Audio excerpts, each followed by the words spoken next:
I thought I had found true happiness with Amanda. The early years of our marriage were everything I had dreamed about: weekend trips to the coast, late-night conversations about our future planning for the family we would build together. Then came the suspicious texts, the unexplained absences, and finally the devastating discovery that changed everything. I never imagined that years later, watching her face crumble as she saw me truly happy with someone else would feel so complicated. Before I tell you what happened that night, let me know where you are watching from, and hit that like and subscribe button if you have ever had to rebuild your life after betrayal. Our love story began like something from a romantic movie. I was 32, focused on my career as a software engineer in Portland, when I met Amanda during a business conference in Seattle. She was presenting on digital marketing strategies, and I was immediately captivated by her confidence and charm. During the networking reception afterward, we discovered our quirky shared interests in astronomy and vintage record collecting, both unusual enough that it felt like fate. "Blake, there is no way you also have the original pressing of Fleetwood Mac Rumours," she had said, eyes widening with genuine excitement. Those first conversations flowed effortlessly, and by the end of the weekend we had exchanged numbers and planned our first official date.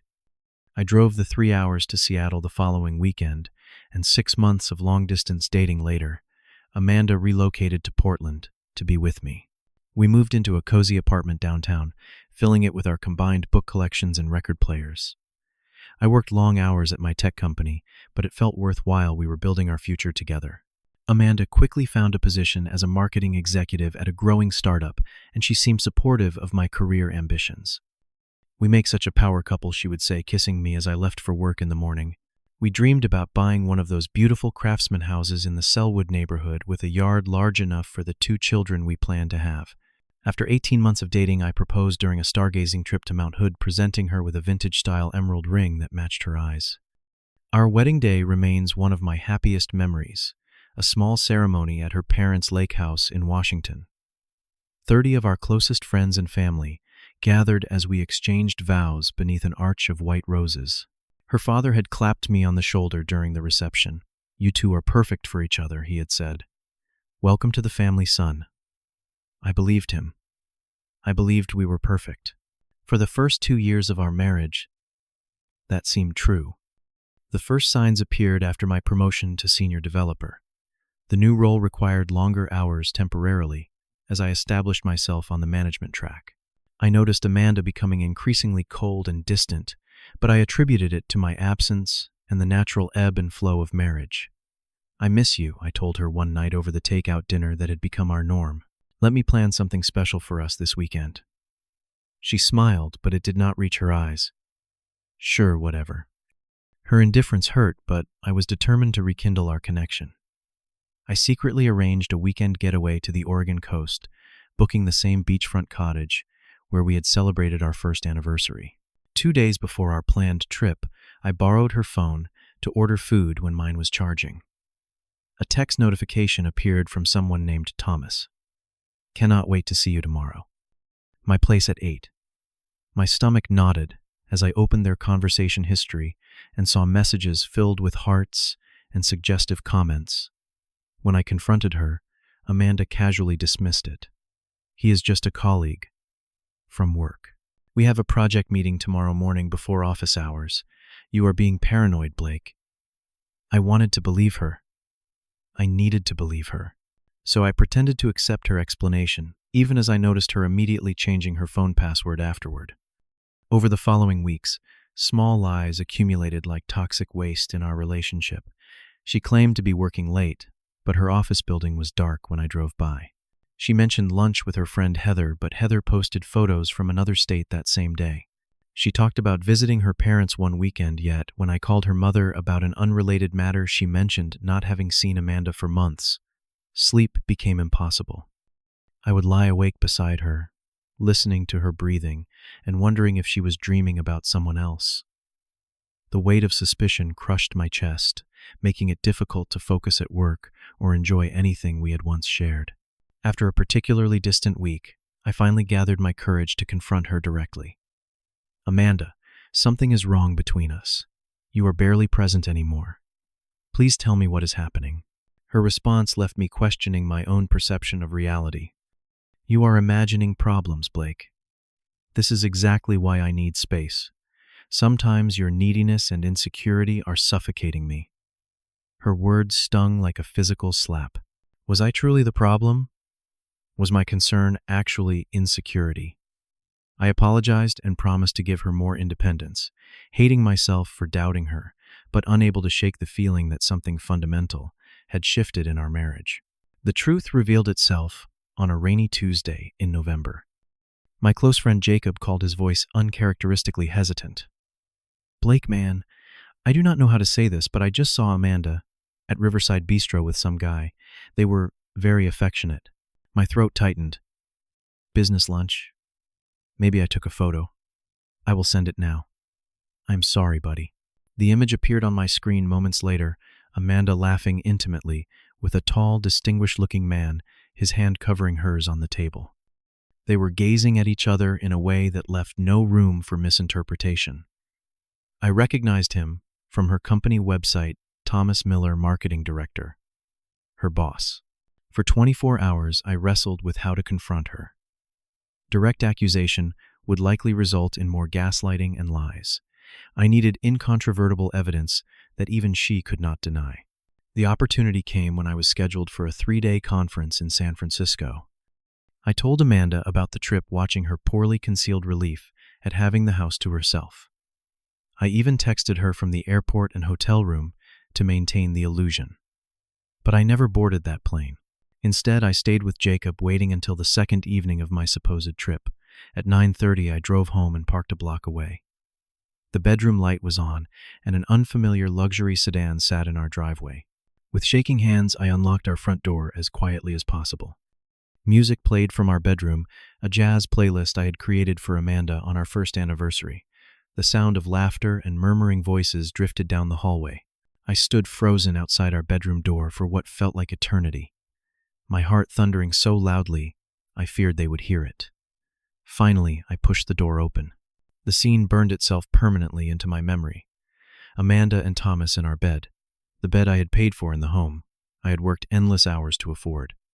Their shocked expressions might have been comical in another context. Blake, Amanda shrieked, clutching the sheets to her chest. "You are supposed to be in San Francisco." Thomas scrambled to gather his clothes, avoiding eye contact. Clearly, I said, my voice unnaturally calm, despite the hurricane of emotions inside me. "How long has this been happening?" "This is not what it looks like," Amanda began, but even she could not maintain such an obvious lie. Thomas mumbled something about giving us privacy and attempted to edge past me. "No," I said firmly. "You do not get to just leave. How long have you been sleeping with my wife?" The confrontation escalated into shouting and tears. Amanda finally admitted the affair had been going on for 8 months. 8 months of lies, deception, and manipulation. Nearly half our marriage had been a sham. "I have been unhappy for so long," she said, as if that justified everything. "Why not just tell me? Why not ask for a divorce instead of living a double life?" Her answer cut deeper than anything else. Because Thomas was not sure about us yet, and I needed the security of our marriage until he was. I had been nothing but a safety net, a backup plan, a convenient source of stability while she pursued her real desire. The following days passed in a blur of pain and practical nightmares. Amanda moved out immediately, taking most of our shared possessions, including items that had belonged to my family. She went to stay with Thomas, leaving me in a home that no longer felt like mine, surrounded by gaps where our life together had been. Depression enveloped me like a heavy fog. I called in sick to work for a week, unable to face colleagues who might ask about Amanda or notice my disheveled appearance. I ignored calls from friends and family, unwilling to verbalize the humiliation of being so thoroughly deceived. When I finally emerged to begin divorce proceedings, Amanda was shockingly aggressive. She wanted the house despite my having made most of the down payment and mortgage payments. Her attorney portrayed her as financially disadvantaged, conveniently omitting her substantial salary and recent promotion. Her parents, who had welcomed me so warmly into their family, now refused my calls. They sent a terse email stating they would always support their daughter and wished me well in life, as if I had been the one to destroy our marriage.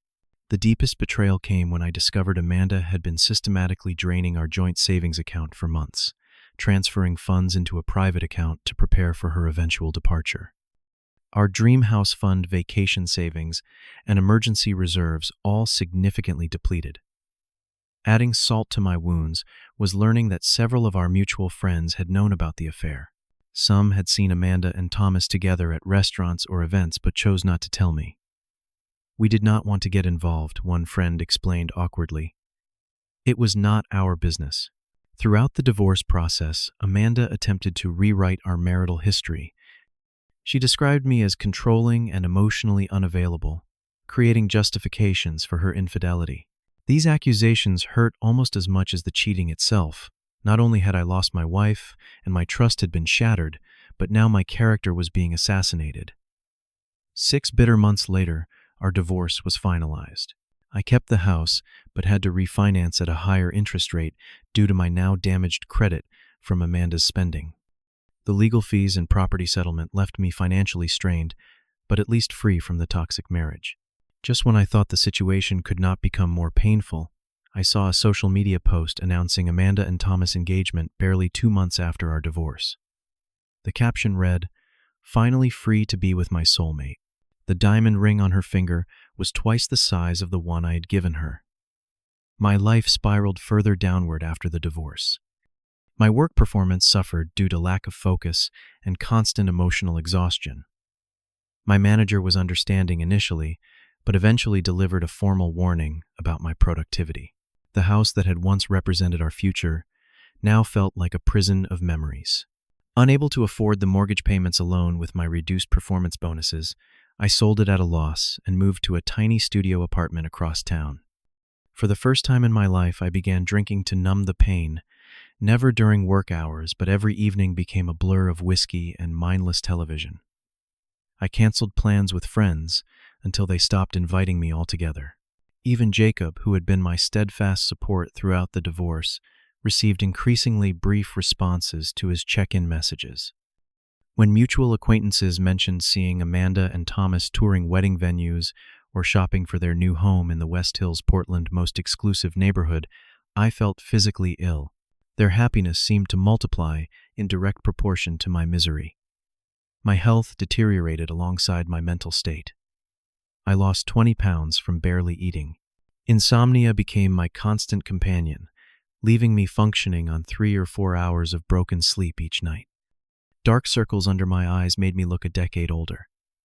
Rock bottom arrived 9 months after the divorce. I had called in sick for 5 consecutive days. My apartment was littered with takeout containers and empty bottles, and I had not showered or changed clothes in nearly a week. My phone rang repeatedly that Friday evening, until I finally answered, expecting my boss to fire me. Instead, it was Jacob, his voice tight with concern. "Open your door, Blake. I am standing outside your apartment." When I let him in, his expression shifted from worry to shock as he surveyed my living conditions and appearance. "This ends today," he said firmly, opening my curtains to let in the first natural light my apartment had seen in days. "I know Amanda destroyed your trust, but you are destroying yourself." His tough love intervention lasted hours. He cleaned my apartment while delivering hard truths about my self-destructive behavior. He showed me photos of the camping trips and bike rides I had once loved, reminding me of who I had been before Amanda. "She has taken enough from you," he said. "Do not give her the rest of your life, too." Jacob intervention marked the beginning of my slow climb back to wholeness. The following Monday, I showered, put on clean clothes, and called a therapist recommended by my health insurance. The first session was brutally painful. Verbalizing the betrayal and its aftermath reopened wounds I had tried to numb with alcohol and isolation. "Recovery is not linear," my therapist cautioned. "There will be good days and terrible days. The goal is not to erase the pain, but to learn to carry it differently." With her encouragement, I joined a divorce support group that met weekly at a community center downtown. Listening to others share similar stories of betrayal and recovery helped diminish my shame. I was not uniquely foolish for being deceived. Infidelity had blindsided many intelligent, caring people. Gradually, I reconnected with abandoned hobbies. I dusted off my hiking boots and joined Jacob for Saturday morning trails in Forest Park. I rediscovered my passion for photography, capturing landscapes rather than people. My old guitar emerged from its case, and I practiced nightly, the familiar chords soothing my frayed nerves. Each day, I set small, achievable goals. Make the bed, prepare one proper meal, walk for 30 minutes, read 10 pages of a book. These minor accomplishments accumulated into a foundation of stability and routine. At work, I focused on rebuilding my reputation through consistent performance and innovative solutions. 6 months after nearly losing my job, I received a promotion to project manager with a substantial salary increase, easing my financial pressure.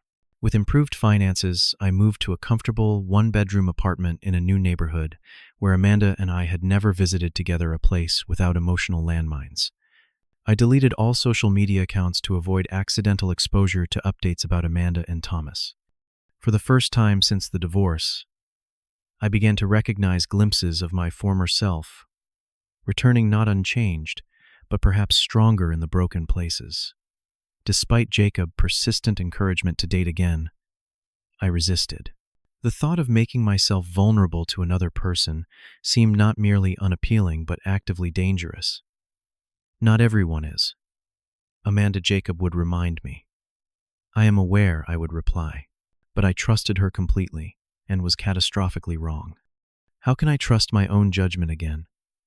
Fate intervened on a sunny Saturday in April, 14 months after my divorce. I had reluctantly agreed to join a volunteer event, cleaning up Johnson Creek Park, mainly because Jacob threatened to drag me there physically if necessary. While collecting trash near the creek bank, I slipped on a mossy rock and nearly fell into the water. A hand grabbed my arm, steadying me at the last moment. Careful there. These rocks are treacherous. I turned to thank my rescuer and found myself looking into warm brown eyes framed by curly hair, escaping from a practical ponytail. She wore a volunteer t-shirt with Plant Expert handwritten across the front. Thanks, I managed awkwardly. I would have had a very cold and embarrassing swim. She smiled. I am Sophia. I lead the native plant restoration part of these cleanups. Blake, I responded, noticing she had not released my arm despite my now stable footing. Our conversation about water-efficient landscaping should have been mundane, but something about her genuine enthusiasm and knowledge was captivating. When the cleanup ended, I found myself lingering, helping her load plant containers into her hatchback. Jacob noticed our interaction and gave me an exaggerated thumbs up behind her back, causing me to roll my eyes, but also smile, my first genuine smile directed at anyone besides Jacob in months. Sophia suggested coffee the following weekend to discuss native plants for my apartment balcony. My immediate instinct was to decline, the fear of potential pain overwhelming the small spark of interest. But something, perhaps the complete absence of pressure in her suggestion, or the straightforward way she asked, made me agree. Our coffee meeting extended to 3 hours of conversation that ranged far beyond gardening. Unlike my nervous first date with Amanda years earlier, I made no attempt to impress Sophia or present a polished version of myself. I was simply me, somewhat damaged, but healing, cautious, but still capable of laughter. Sophia mentioned her own heartbreak 2 years earlier when her long-term boyfriend left her for a job opportunity overseas. There was no bitterness in her retelling, only a matter-of-fact acknowledgement of pain and subsequent growth. I spent a year wondering what was wrong with me, she said. Then I realized that sometimes relationships end not because either person is terrible, but because they were not right for each other. Her perspective was refreshingly different from my anger and self-recrimination. We agreed to meet again explicitly, not calling it a date, just two people enjoying conversation. Weeks of casual meetups followed our connection, deepening without pressure. I learned Sophia was a botanical illustrator for scientific publications, combining her biology degree with artistic talent. Her apartment was filled with plants and sketches, a peaceful sanctuary reflecting her nurturing nature. After 2 months of friendship, Jacob persuaded me to play guitar with his casual band at a local jazz club. I invited Sophia, expecting her to decline such a last-minute invitation. Instead, she arrived early, claiming a front row table and cheering enthusiastically after each song. Over drinks afterward, she confessed, "I have been waiting for you to ask me on a proper date, but I think I am done waiting. Blake, would you like to have dinner with me next Friday?" An actual date this time. Her directness was terrifying and refreshing.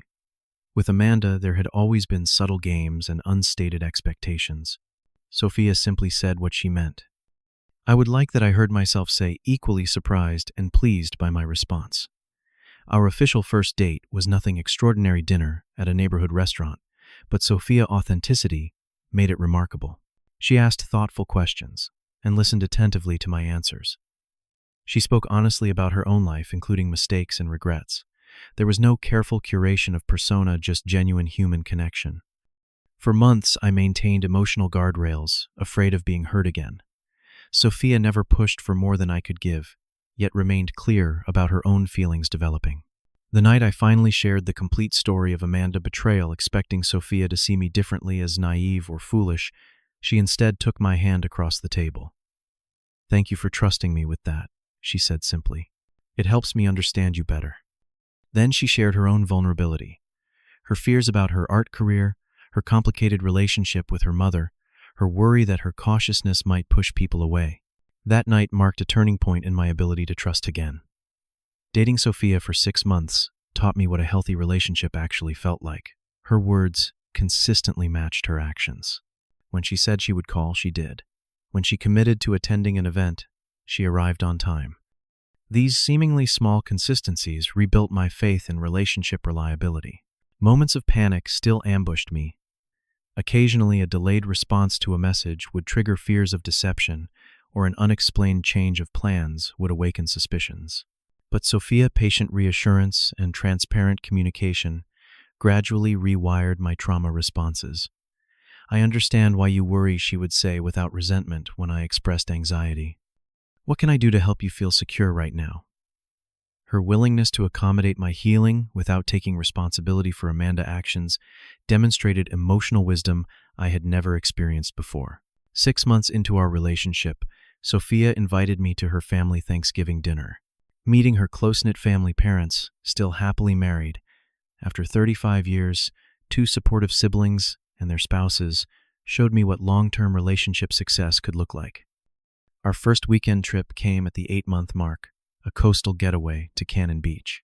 Walking along the shore at sunset, watching Sophia collect interesting shells and sketch the famous haystack rock, I realized with startling clarity I was happy. Not merely distracted from pain or temporarily amused, but genuinely content. That night in our rental cottage, I told Sophia I loved her for the first time. The words emerged without planning, natural as breathing.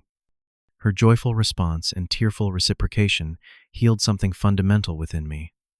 After a year of dating, we decided to move in together. Unlike the hasty merging of lives with Amanda, Sophia and I approached cohabitation with thoughtful planning. We discussed finances, openly established boundaries and expectations, and created a home reflecting both our personalities, her plants, and artwork, harmonizing with my books and music collection. My career flourished at a new startup where I led software development. The flexible schedule allowed me to support Sophia's first major gallery showing of her botanical illustrations, proudly watching her explain her artistic process to impressed patrons. 18 months into our relationship, I began designing a custom engagement ring with a local jeweler. A delicate band with a sapphire that matched the color of Sophia's favorite painting. I planned to propose during our upcoming hiking trip to Mount Rainier, her dream destination since childhood. Life has a peculiar sense of timing and irony. 3 weeks before our planned Rainier trip, we received an invitation to my college friend Drew's wedding. I had lost touch with him during my post-divorce isolation, but reconnected through Jacob's social circle. The invitation specified Blake Wright and guest, a small acknowledgement of my new life that pleased me disproportionately. "Do you want to go?" I asked Sophia secretly, thinking this would be a perfect opportunity to introduce her to friends who had known me before Amanda. "Absolutely," she replied enthusiastically. "I would love to meet more of your friends." The wedding venue was an elegant converted warehouse in downtown Portland. As we arrived, I felt a surprising absence of anxiety. Social events had been challenging after the divorce, but with Sophia beside me, I felt grounded and confident. That confidence evaporated instantly when I spotted Amanda across the room standing alone by the bar. Her presence hit me like a physical blow. What was she doing here, Drew? Had been primarily my friend during our marriage. Sophia noticed my sudden tension.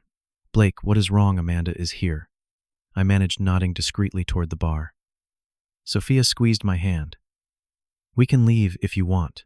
Her immediate support allowed me to regain perspective. No, this is Drew Day. I will not let this ruin it. Throughout the ceremony, I was hyper-aware of Amanda's presence several rows behind us. But Sophia's calming presence beside me provided an anchor. During the reception, Drew explained Amanda's connection. Her company had apparently handled marketing for Drew's fiancé business, and they had become friendly. Sorry, man, Drew said quietly. I did not know if you would mind. She came alone, heard Thomas left her for his new assistant a few months ago. This information should have provided some satisfaction, karma finally catching up to both betrayers. Instead, I felt a strange emptiness where vindictive pleasure might have resided. The inevitable encounter came during the reception dinner. Amanda approached our table, glass of wine in hand, her composure visibly forced. Blake, she said, her voice carrying a tremor I had never heard before. It is good to see you. Hello, Amanda, I replied neutrally. This is Sophia. Sophia extended her hand with perfect grace. Nice to meet you. Amanda's reluctance to acknowledge Sophia was palpable, but social convention forced her to shake hands briefly.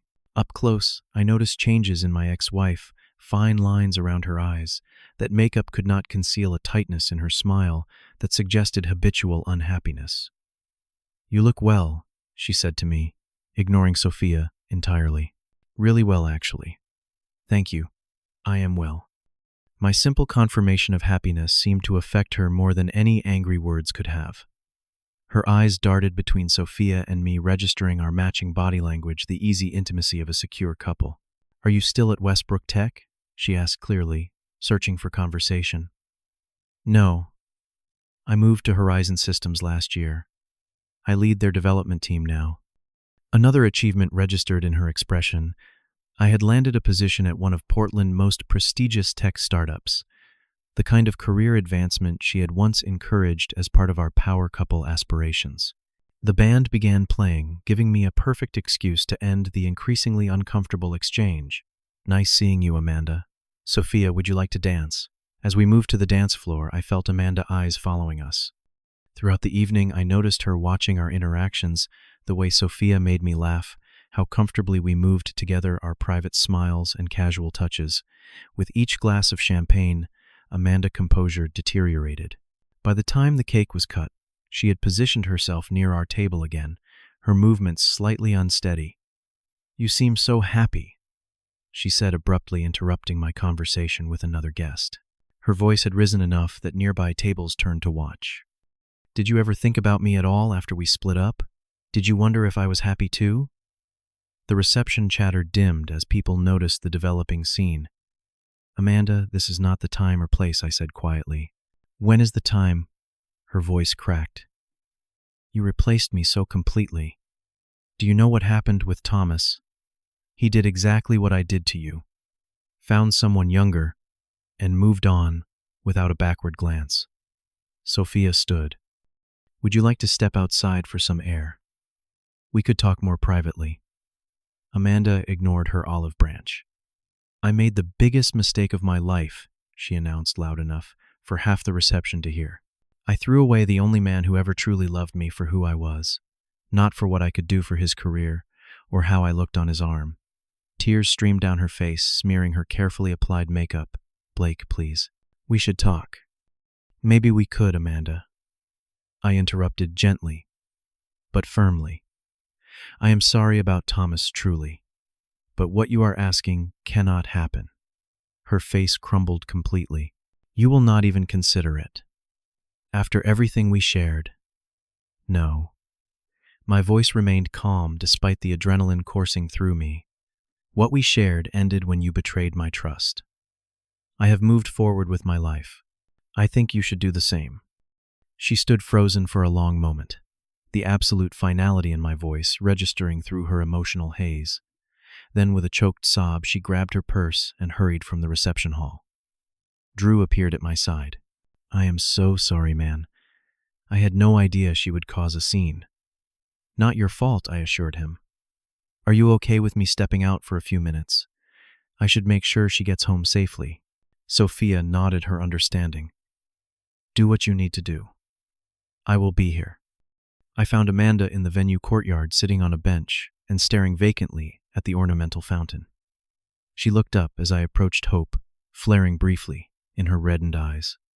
"Can we talk somewhere?" she asked. I sat beside her, maintaining a respectful distance. "We can talk right here. I just want to make sure you have a safe way home. That is all you came out here for, my safety." "Yes," I answered honestly. "I do not wish you harm, Amanda. I never did." Her shoulders slumped. "I deserve your hatred after what I did. Maybe. But hatred would only hurt me more in the long run." We sat in silence for several moments before she spoke again. "Thomas was never who I thought he was.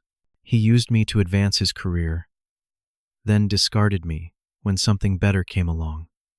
The irony is not lost on me. I am sorry that happened to you. Do you ever think about us? About what might have been if I had not?" Her voice trailed off. "I did. For a long time, those thoughts consumed me. But eventually, I realized something important. What? That pain was transformative. I would never have recognized what a healthy relationship actually feels like without experiencing the opposite first." She wiped away fresh tears. "She seems good for you. Sophia." "She is. We are good for each other. I see the way you look at her. You never looked at me that way, even in the beginning. I was a different person then. We both were." Another silence stretched between us, filled with the gentle splashing of the fountain. "I should go," Amanda finally said. "My sister is picking me up." I nodded, relieved she had arranged safe transportation. "Blake," she said as I stood to leave, "for what it is worth, I am truly sorry. Not just because things did not work out with Thomas, but because I hurt someone who genuinely loved me. I hope someday you can forgive me." I considered her words carefully before responding. "I already have, Amanda. Forgiveness was necessary for my own healing. I hope you find peace and happiness in your future." As I turned to walk away, she called after me one last time. "She is lucky to have you. I hope she knows that." "The feeling is mutual," I replied. "Goodbye, Amanda." I returned to the reception where Sophia waited patiently. As I approached our table, she studied my expression. "Are you okay?" she asked, taking my hand. "Better than okay," I answered truthfully. "Ready to dance some more." As we swayed together on the dance floor, I realized the encounter with Amanda had provided something I had not known I needed closure. The woman who had once held such power over my emotions now evoked only compassion and a distant sadness. 3 weeks later, as planned, I proposed to Sophia on the summit trail of Mount Rainier.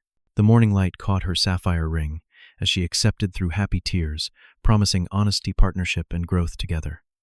The journey from betrayal to wholeness taught me lessons I never expected to learn.